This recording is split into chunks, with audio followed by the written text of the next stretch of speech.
যে প্রশ্নটি করেছে যে রাজনৈতিক চলমান ঘটনা প্রবাহ আমরা উদ্বিগ্ন, সেটি হচ্ছে যে উনি জানতে চেয়েছেন যে সেখানে সেনাবাহিনী হস্তক্ষেপ করছে কিনা বা কোনো প্রভাব রাখার চেষ্টা করছে কিনা। সেই বিষয়টি নিয়ে আমরা সন্দিহান, যেহেতু আমাদের সাথে যে আলোচনাটি হয়েছে সেনাবাহিনীর ঊর্ধ্বতন কর্তৃপক্ষ কর্তৃক, সেটি হচ্ছে আমরা মনে করছি সেটি রাজনৈতিক বিষয়ে হস্তক্ষেপ করা। চলো রাজনীতিবিদরাই নির্ধারণ করবে রাজনীতির ঘটনা প্রবাহ বা চলমান যা কিছুই পরবর্তী রাজনীতি কোন দিকে যাবে সেটি রাজনীতিবিদদের হাতেই থাকা উচিত। তো সেই জন্য আমরা সন্ধিহান বলেই হচ্ছে আজকে গতকাল আমার স্ট্যান্ডটি দিতে হয়েছে। আর যেটি বলেছেন যে 5 আগস্টের পরে আমাদের ফর্মাল ইনফর্মাল আমাদের সাথে সেনাবাহিনীর বিভিন্ন জায়গায় বিভিন্ন প্রোগ্রামে আমাদের দেখা সাক্ষাৎ হয়েছে। আর 11 তারিখের যে মিটিংটি সেটার প্রেক্ষাপট ভিন্ন ছিল, সেখানে অপর প্রান্তে ঊর্ধ্বতন কর্তৃপক্ষ উপস্থিত ছিলেন এবং সেখানে আমার স্ট্যাটাসে আমি ডিসক্লোজ করেছি, আমি আমার স্ট্যাটাসেই হচ্ছে আমি ডিসক্লোজ করেছি যে ওখানে সবকিছুই হচ্ছে উপস্থাপন করা হয়েছে। আপনি গিয়েছিলেন নাকি আপনাকে ডেকে নেওয়া হয়েছে?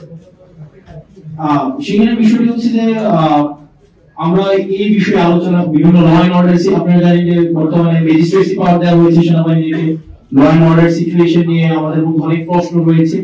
তো এইসব বিষয়গুলো নিয়ে কথা বলার জন্য হচ্ছে আমাদেরকে আহ্বান জানানো হয়েছিল। এবং হচ্ছে কিছুদিন আগে আপনারা সেনাপ্রধানের একটা বক্তব্য দেখেছেন, যে বক্তব্যকে আমি ব্যক্তিগতভাবে বা আমরা অনেকেই দেশের মধ্যে এটা নিয়ে কথা হয়েছে যে এটাকে রাজনৈতিক পরিমণ্ডলে অসমীচীন হিসাবে ধরা হয়েছে।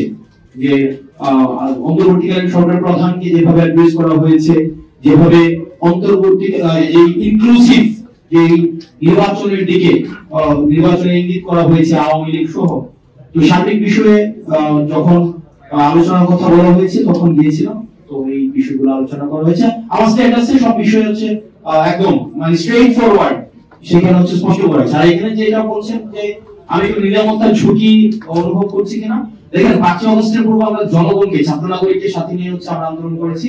ফেসিবাদ বিরোধী এক ধরনের একটা শক্তি ছিল, এজেন্সি ছিল, রাষ্ট্রপক্ষ আমাদের বিরুদ্ধে ছিল। তো তখন আমাদের লড়াইটা আমরা বারবার বলছি, আমাদের লড়াই এখন অব্যাহত রয়েছে। সুতরাং এই বিষয়গুলোকে আমরা যতক্ষণ পর্যন্ত ছাত্র নাগরিক এবং এই ফেসিবাদ বিরোধী রাজনৈতিক দলগুলো আমরা ঐক্যবদ্ধ রয়েছি, ততক্ষণ পর্যন্ত আমি কোনো নিরাপত্তার ঝুঁকি বা এইসব আমি বোধ করছি না। ধন্যবাদ।